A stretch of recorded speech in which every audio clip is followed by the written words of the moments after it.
What's going on, everybody? Mortem here, this time bringing you my review after 100% for Chains of Freedom, a fairly short and sweet tactical RPG that released back in the middle of April, with some decent combat, a surprisingly engaging progression system, and honestly some probably unintentional comedy, being the reasons I decided to jump back and take a look at it. But before we get into all that, review games after 100% all the time to set me apart from other reviewers on the platform, and while that does include the achievements, it also includes a lot more than that. There's a video linked below that goes over everything I cover, and my Steam profile is public and linked below as well. Though, in the case of Chains of Freedom, the achievement list pretty much covers it, and then some, because it's a short and sweet title, really. My first playthrough was like 10-ish hours, and it's also relatively linear at that, so it's not a difficult proposition, especially if you play a lot of tactical RPGs. But I will say it can certainly have its frustrating moments, given the game's reliance on just sort of bombarding you with a nonsense amount of enemies, especially towards the end of the game, and the game even has a stealth system that winds up being mostly superfluous. So in that way, I would say Chains of Freedom isn't exactly a game that's going for big and bold, and with an asking price of $25 US, that's probably pretty readily apparent when you look at this game over on Steam. Moving along though, let's talk the technical states. Mostly seem pretty good. Honestly, it just didn't really have any issues, but given my relatively shorter playtime, because it's not a terribly long title, it may have been that I just didn't have any crop up. The only thing significant to mention here is that one of the quests towards the later part of the game, where you have to assemble pieces of a bomb to blow up a passageway that is blocked, can sort of bug out on you and soft lock. Basically, you need to find a key to get into a door, except it looks like that key, for whatever reason, is coded to open two different doors, and if you accidentally open the wrong one first, that key disappears from your inventory, making it impossible to open the one you actually need, which is going to force you to, of course, reload a save. Now, luckily, the game does autosaves frequently, and you'll have plenty of opportunities to back up and just sort of sort that out pretty quickly, so it's not game ending or anything, but it's annoying to be sure. Other than that, I did not personally run into any problems. So from there, let's move on a bit to difficulty. So difficulty in this game is pretty interesting, because straight away, once you've actually finished the game, you can go back and play through the game's story chapters via like a chapter select from the main menu. But ultimately, story, adventure, and challenge. Now on story and adventure, the primary difference is that when allies get downed in combat, on story, there's no limit to when you need to revive them, whereas on normal or adventure, you have 3 turns to do so, and failing to do so is of course a game over, because we need all of our characters here. The other part of it is resources though. So on normal is obviously the baseline, but on story, more resources are available to do things like help you craft ammo, as an example. Now all of that sort of changes with the challenge or hardcore mode, because here enemies are of course more difficult in the sense that they are more likely to hit you, take slightly less damage, and deal more damage to you. It's also going to see you get a reduced amount of resources overall. The downed ally counter goes down to 2 turns, and what's more, every encounter actually has a turn limit on it. And so, as a result of that, if you want to play on the harder version, I would really recommend you do what I did, which is run through the game once just to kind of see what the encounters are, what to expect, what to do when, that kind of thing, which is, of course, where most of the footage you're seeing is from. And then you can use things like the chapter select and whatnot to check out challenge mode after the fact. That, though, does, of course, bring us to the story for this one. The story of Chains of Freedom is pretty basic stuff. Essentially, a meteorite hit the world, brought with it some mysterious plague that has sort of wiped out most of civilization as we knew it, but this instance was sort of curtailed by an organization known as Sovereignty, who picked up the pieces and got things normalized and stable for everyone again. Now, the catch to this is the plague that was brought here is generally referred to as Eden and can cause all sorts of crazy mutations that have to be dealt with and put down. The story of the game largely revolves around that entire scenario, and for the most part, it's the standard stuff you would expect. Now, the main thing I really want to mention here is that some of this is just unintentionally hilarious. Now, some of the voice acting in particular, and the way they say their lines or when they react to things in combat, just wind up being really funny. they at least at face value seem to be trying to tell a serious story here, but then they just undercut it with a lot of nonsense. So in a weird way, it did wind up being very enjoyable, just perhaps not in the way that was necessarily intended to be. But that does bring us to progression systems. So progression in this game is a little bit interesting. The primary progression system is the biocrystals, as I just alluded to, because they are something you'll get as rewards for combat or find via exploration of the levels. You'll slot them into your characters, and this is how they get things like extra abilities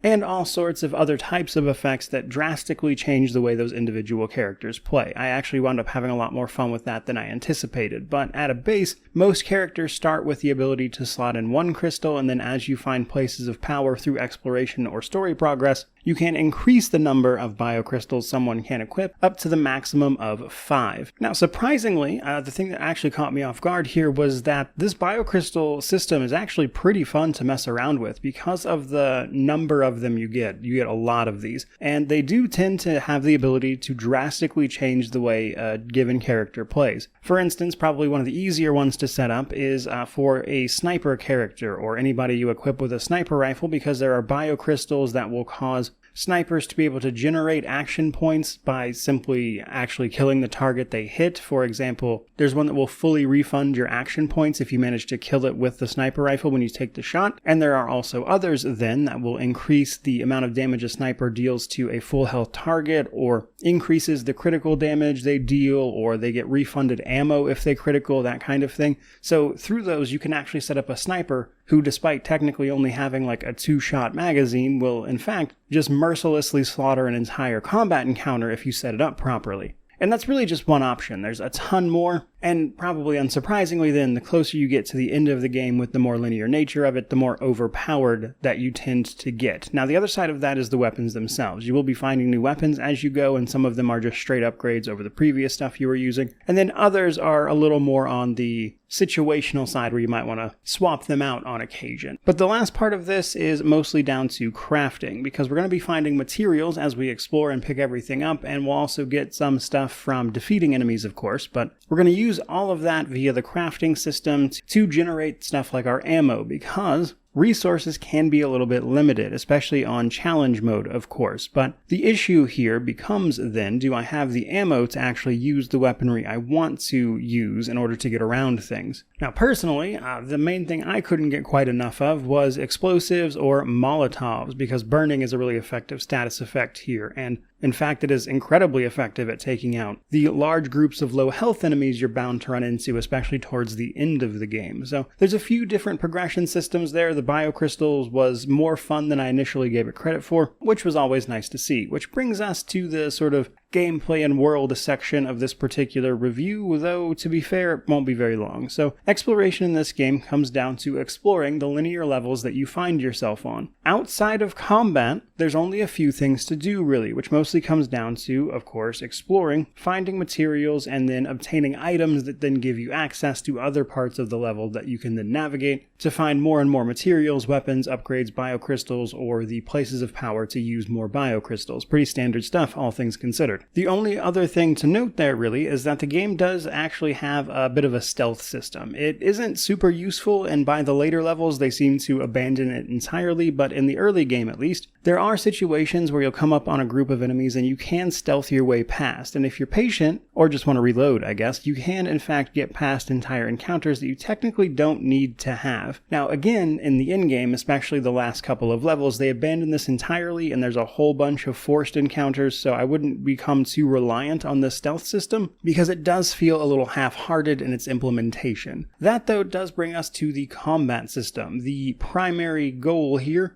And luckily, where a game like this tends to shine. Now, on one hand, this is a very standard system, but thanks to the biocrystals, it really is up to you how to utilize it best. And what I mean by that is that, on one hand, sure, it's an action point system. It's also team turn-based, meaning that your team will go and the enemy will go. And on your turn, you can basically move, shoot, or use that character's special attack. Now, you will actually rotate through quite a few different characters over the course of the game, and pretty much all of them have a special ability to allow them to do something interesting to affect combat. As an example, one character gets an Overwatch ability, another gets a stunning melee attack, yet another gets a grappling hook to allow them for easier positioning and movement, just as a couple of examples. And then in addition to that, you can equip a primary and secondary weapon along with a whole host of pocket items, like anything you can assign to a quick use basically. And that's all well and good, but as I mentioned, what really makes or break this is the different crystals you can set up to make interesting builds for individual characters, so you can then utilize their skills and abilities in interesting ways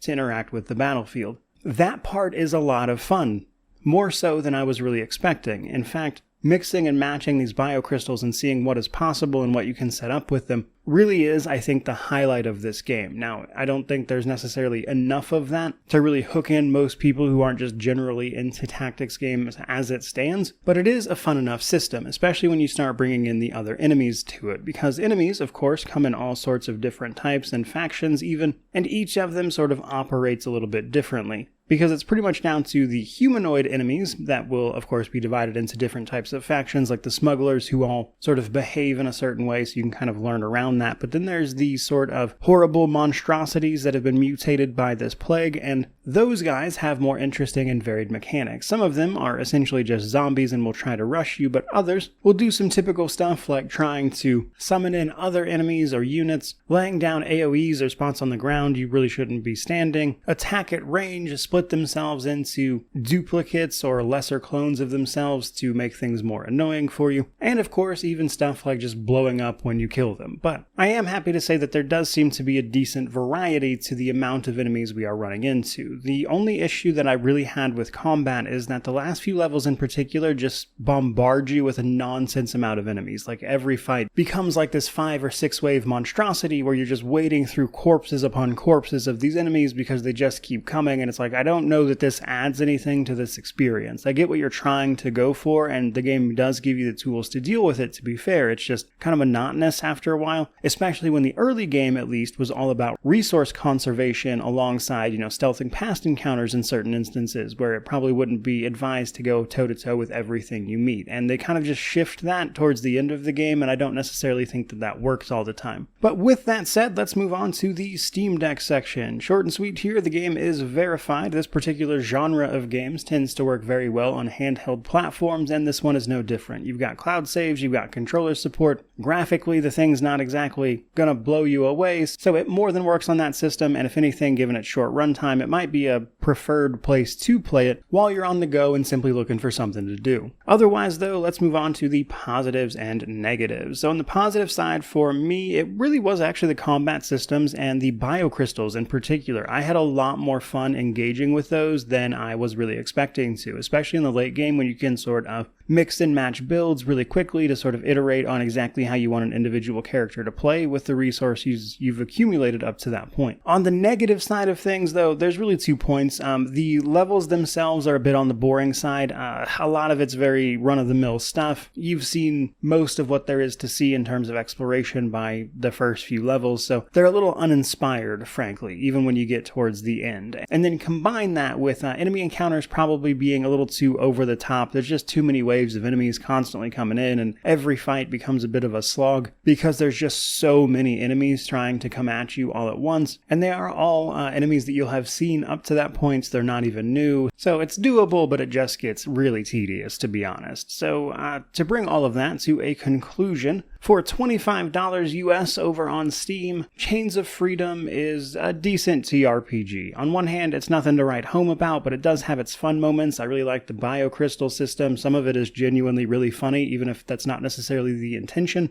And so, for the most part, I would say this game is good for the price, specifically. If it was any more expensive, I'd probably give it a hard no. And in the future, when you inevitably find this one on sale for even cheaper, I think that'll be a pretty fun deal, again, for what you're getting. So if you're looking for a short and sweet TRPG, or you're just looking for something a little shorter to play in general while you're waiting for something else perhaps, or just to play on the go, Chains of Freedom might be up your alley in those specific instances, but otherwise, is it revolutionary in any way? Not really. But if any of that sounds like what you're looking for, then I would give it a buy. And with that in mind, there is actually a demo over on Steam as well if you'd like to try it out first. But that is where I'm going to wrap up this particular video. I certainly hope you enjoyed it. If you did, don't forget to like, comment, subscribe, all that YouTube jazz. But regardless of any of that, truly, just thank you so much for watching. I really do appreciate it. May you wander in wisdom and have an amazing day.